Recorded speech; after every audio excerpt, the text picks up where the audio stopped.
Hi, I'm Linda Margaret, and I am the podcast reader.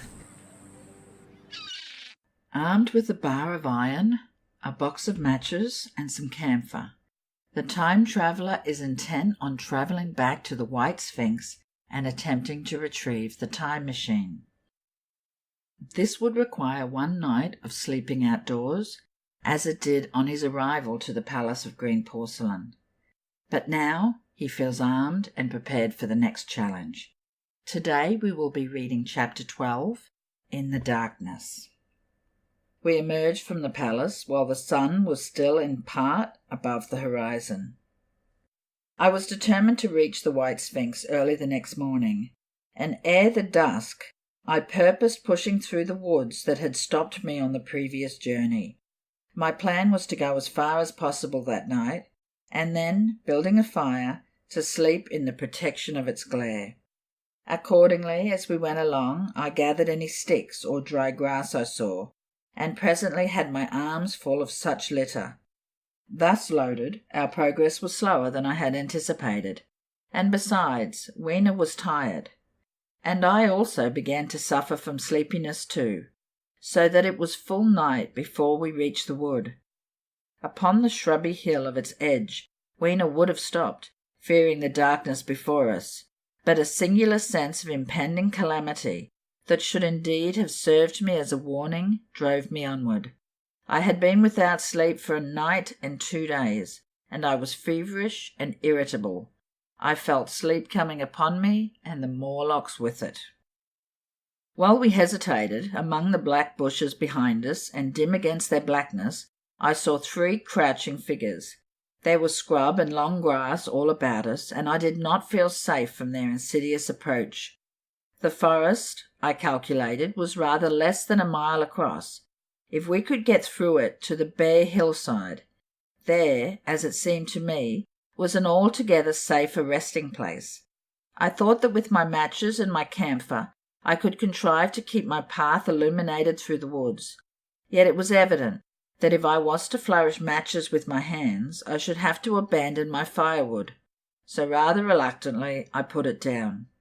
And then it came into my head that I would amaze our friends behind by lighting it.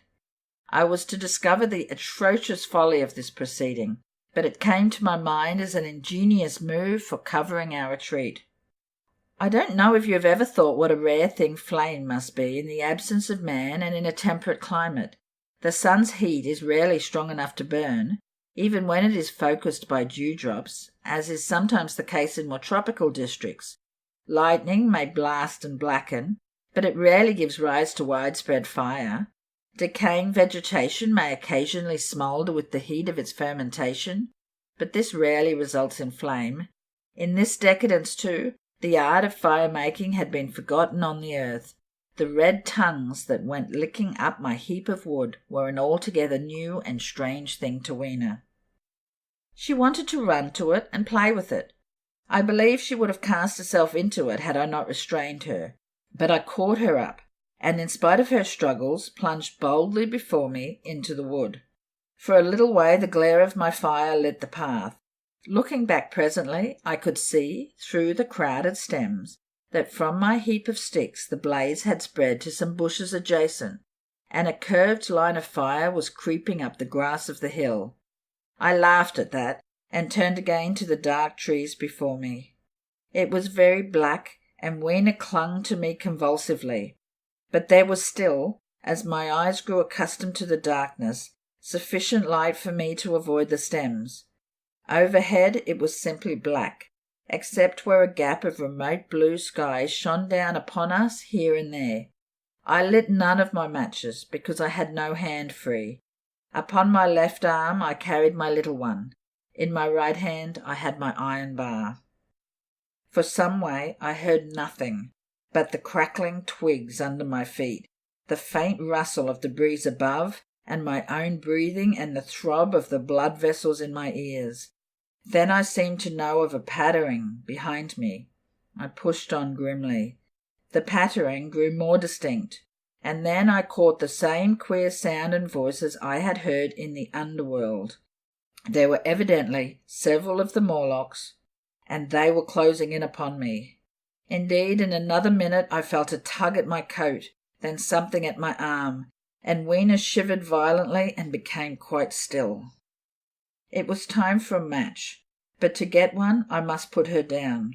I did so, and as I fumbled with my pocket, a struggle began in the darkness about my knees, perfectly silent on her part, and with the same peculiar cooing sounds from the Morlocks.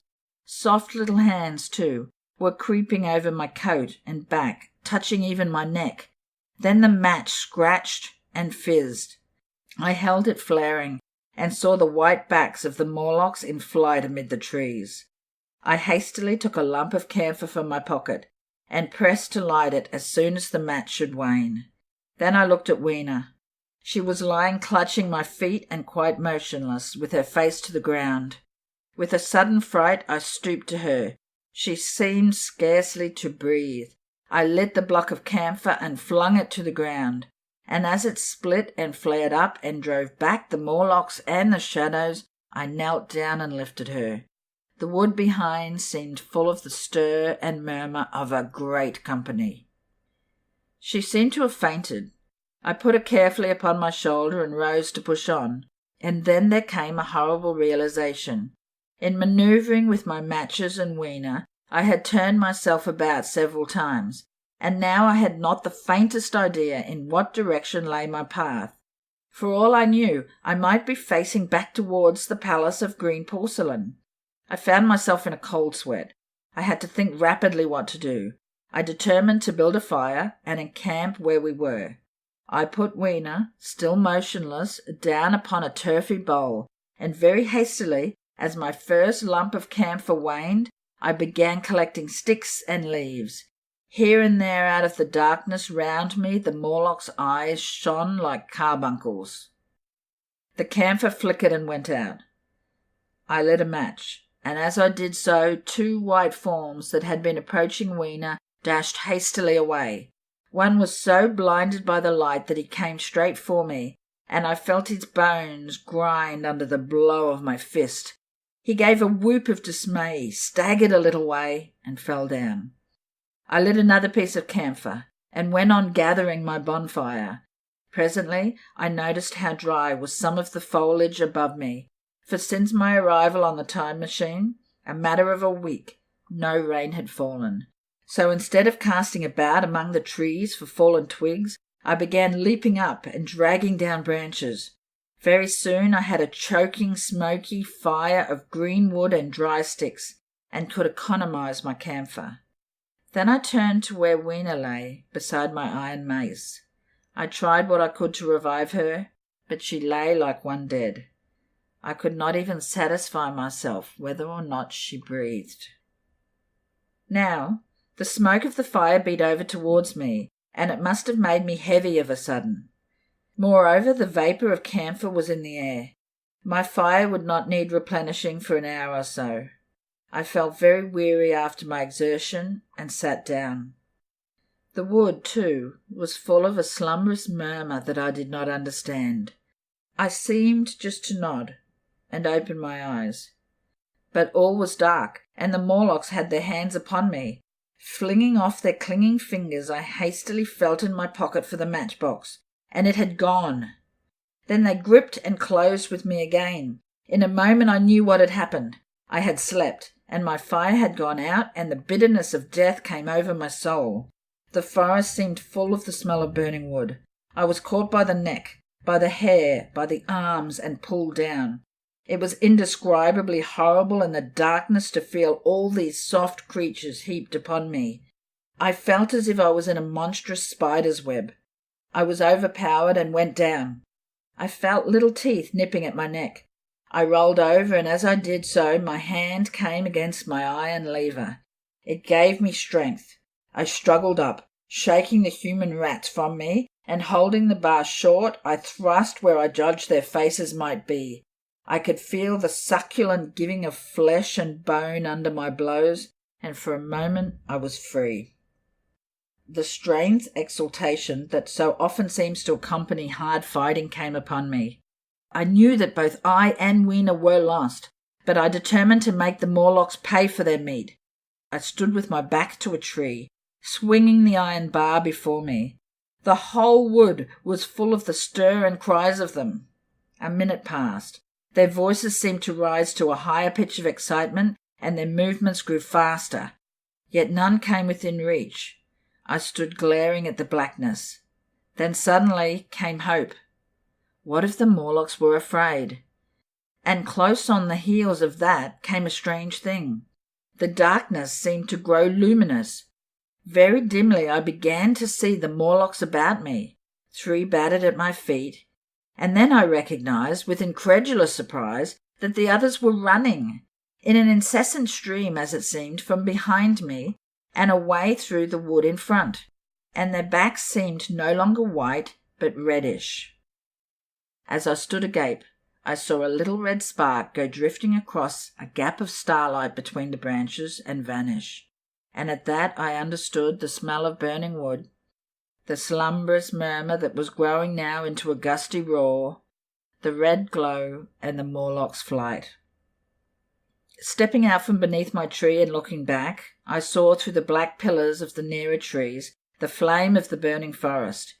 It was my first fire, coming after me. With that I looked for Weena, but she was gone. The hissing and crackling behind me, the explosive thud as each fresh tree burst into flame, left little time for reflection. My iron bar still gripped, I followed in the Morlock's path. It was a close race. Once the flames crept forward so swiftly on my right as I ran that I was outflanked and had to strike off to the left. But at last I emerged upon a small open space, and as I did so, a Morlock came blundering towards me and past me and went on straight into the fire. And now I was to see the most weird and horrible thing, I think, of all that I beheld in that future age. This whole space was as bright as day with the reflection of the fire. In the centre was a hillock, or tumulus, surmounted by a scorched hawthorn.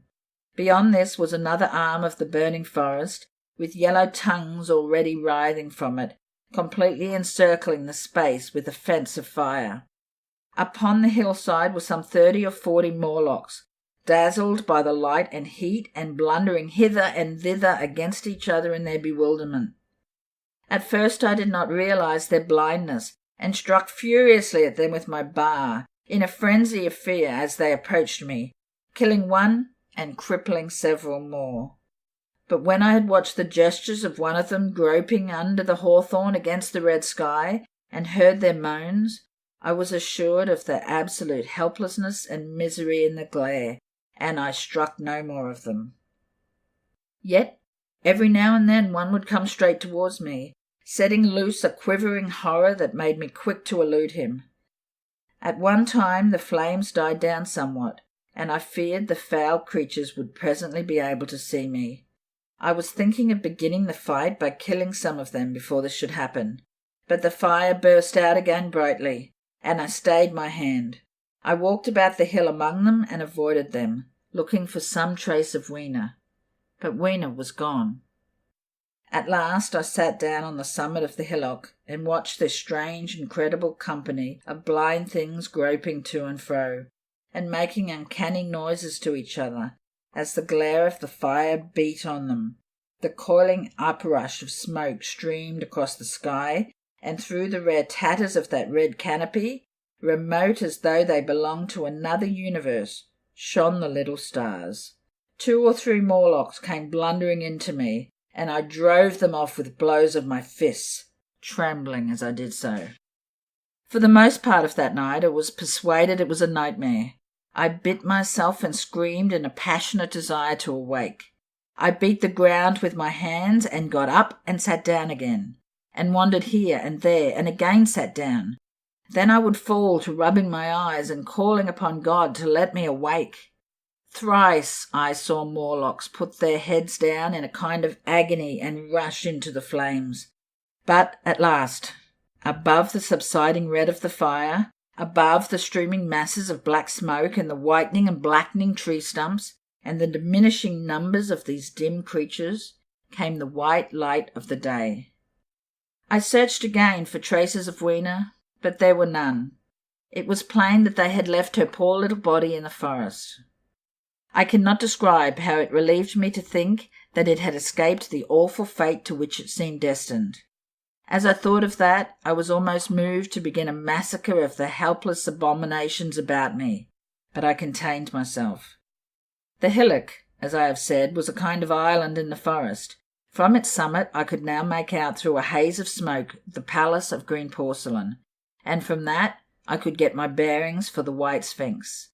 And so, leaving the remnant of these damned souls still going hither and thither and moaning, as the day grew clearer, I tied some grass about my feet and limped on across smoking ashes and among black stems that still pulsated internally with fire, towards the hiding place of the time machine. I walked slowly, for I was almost exhausted as well as lame, and I felt the intensest wretchedness for the horrible death of little Weena. It seemed an overwhelming calamity. Now, in this old familiar room, it is more like the sorrow of a dream than an actual loss. But that morning it left me absolutely lonely again, terribly alone. I began to think of this house of mine, of this fireside, of some of you, and with such thoughts came a longing that was pain. But as I walked over the smoking ashes under the bright morning sky, I made a discovery. In my trouser pocket were still some loose matches. The box must have leaked before it was lost. On the way to the Palace of Green Porcelain, the time traveller had stopped before the woods and slept on a cleared hillside. The reverse travel was not so easy, as there was no such open area on the other side of the woods. Upon hearing the murmuring of the Morlocks, the time traveller makes the decision to throw down some lit camphor and then make a run for it through the woods. As the Morlocks approached the lumbering time traveller, he had to put Weena down in order to light a match and the camphor. Weena seems to have fainted, but the time traveller soon had a greater problem. He had become turned about and had no idea which direction in which to travel. He could only encamp with a fire where he was now and find his way out in the morning. He laid Weena down and proceeded to build a fire. Soon the time traveller is awakened by the hands of the Morlocks and the surrounding darkness. He had fallen asleep and the fire had gone out. He fights for his life, but his own fear is soon overcome by the fear of the Morlocks, as they are fleeing from a forest fire caused by his initial fire. He ran from the fire to a hillock, or a small cleared island within the woods, and watches the Morlocks as they are blinded by the light. Weena is lost in the kerfuffle. I think that was a really powerful reading. Until tomorrow. This is Linda Margaret, and I am the podcast reader.